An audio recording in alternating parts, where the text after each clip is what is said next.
Good day, students. I am Evami Adelmo and I will be your teacher today. So, how are you today? I hope you're doing better. But before we proceed to our topic, please don't forget to like, share, and subscribe to my YouTube channel. So, for today's discussion, our topic is all about working of a DC motor. So, a DC motor is an electrical machine that converts electrical energy into mechanical energy. So, in a DC motor, the input electrical energy is directed current, which is the transform into mechanical rotation.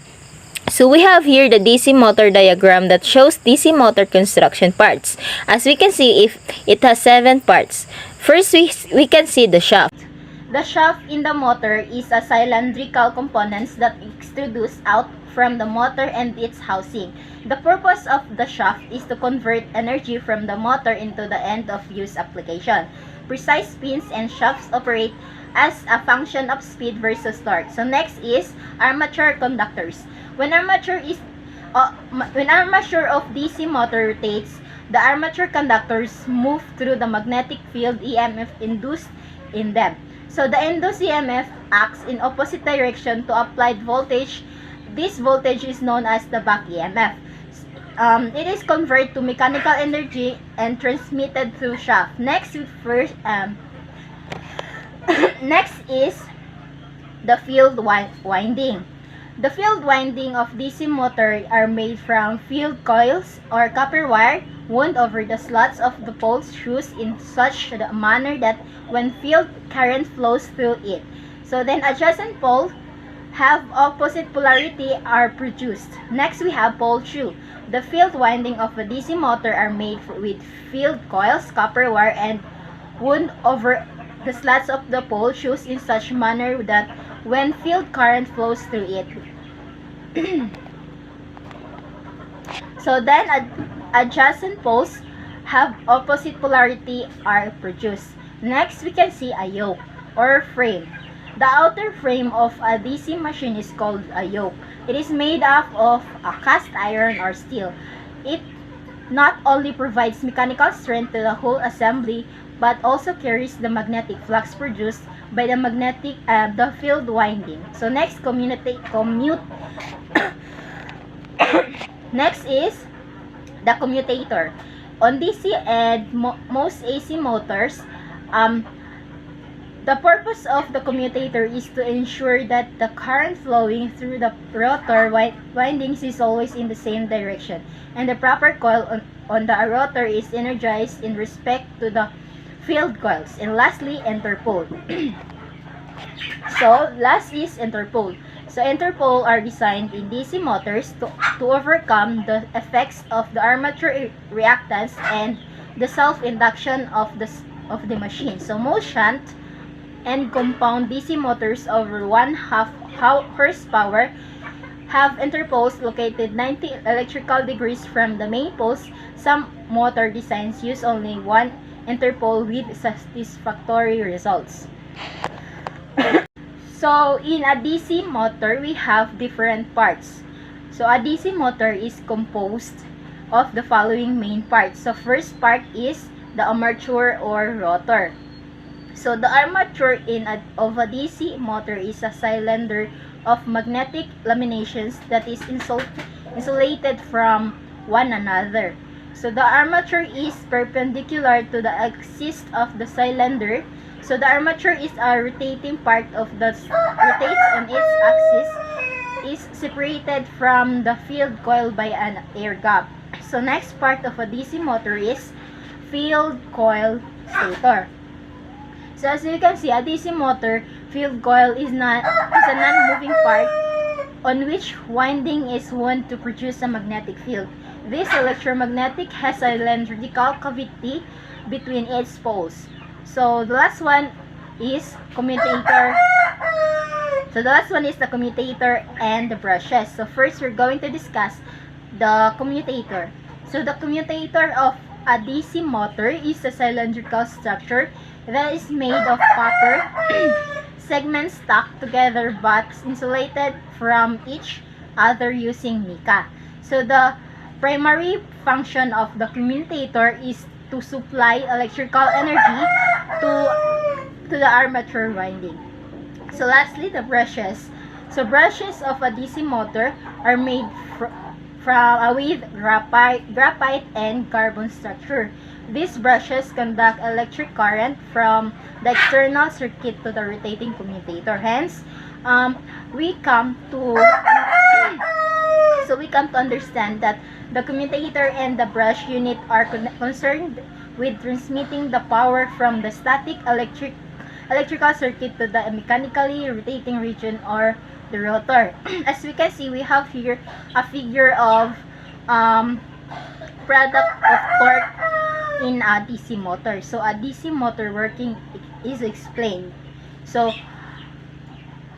a magnetic field arises in the gap when the field coil of a DC motor is energized. The created magnetic field in the direct of the radii of the armature.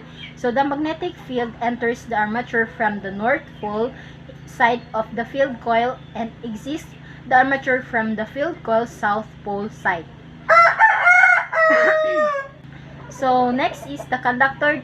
Conductors located on the other pole are subjected to a force of the same intensity but in the opposite direction. So these two opposing forces create a torque that causes the motor armature to rotate. So next we have working principle of DC motor. When kept in a magnetic field, a current carrying conductor gains torque and develops a tendency to move. In short, when electric fields and magnetic fields interact, a mechanical force arises.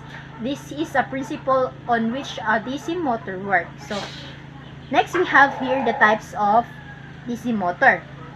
So, we have two types of DC motors. First, we have self-excited DC motor, and second is separately excited DC motor. So, DC motors have a wide range of application ranging from electrical shavers to automobiles rather. So to cater to this wide range of application, they are classified into different types based on the field winding connections in the armature. As first we explain we're going to explain the self-excited DC motors. So self-excited DC motors.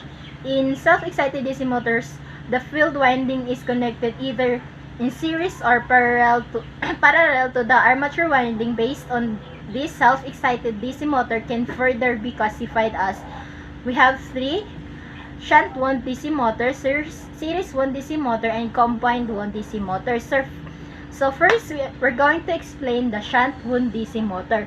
In shunt wound DC motor, in the field winding is connected parallel to the armature is shown in the figure, as you can see in the figure. So in the figure, we can see the armature going to shunt the field.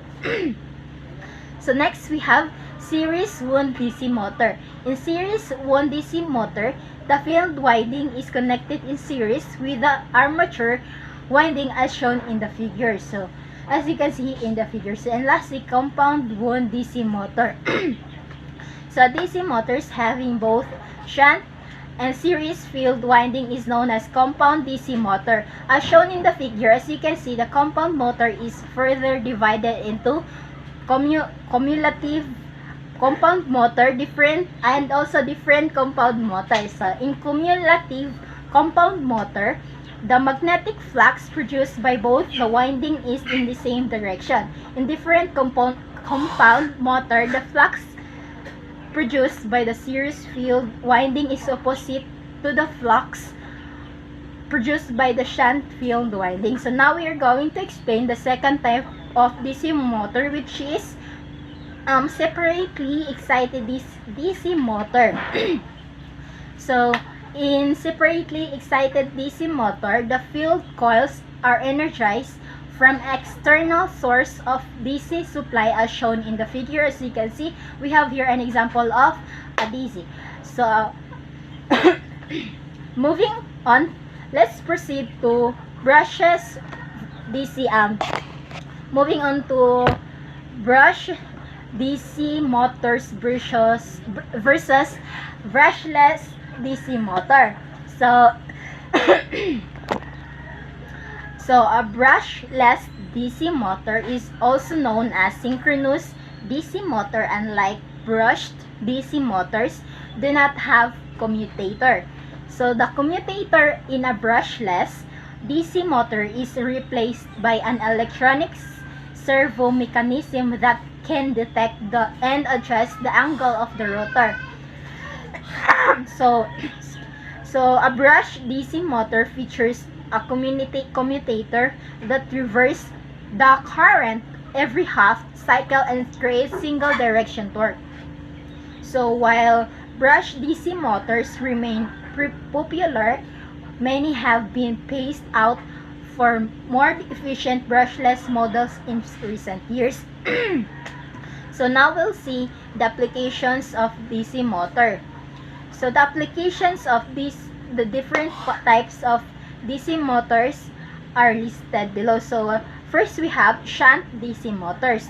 Owing to their constant speed and medium starting torque of shunt DC motors, they have used in the following applications. So first we have centrifugal and reciprocating pumps, lathe machines, blowers and fans, drilling machines, milling machines, also machine tools. So in series motors, owing to the high starting torque and variable speeds of series DC motors, they are used in the following applications. So first they have conveyors, hoist elevators, cranes, and lastly electric locomotives. So in cumulative compound DC motor. So owing into the high start torque of cumulative compound DC motor, they have used in the following applications. So first they have shears, heavy planners, rolling, and lastly the elevators. So that's all, students, for our discussion. I hope you learned something for today's discussion. So that's all. Goodbye.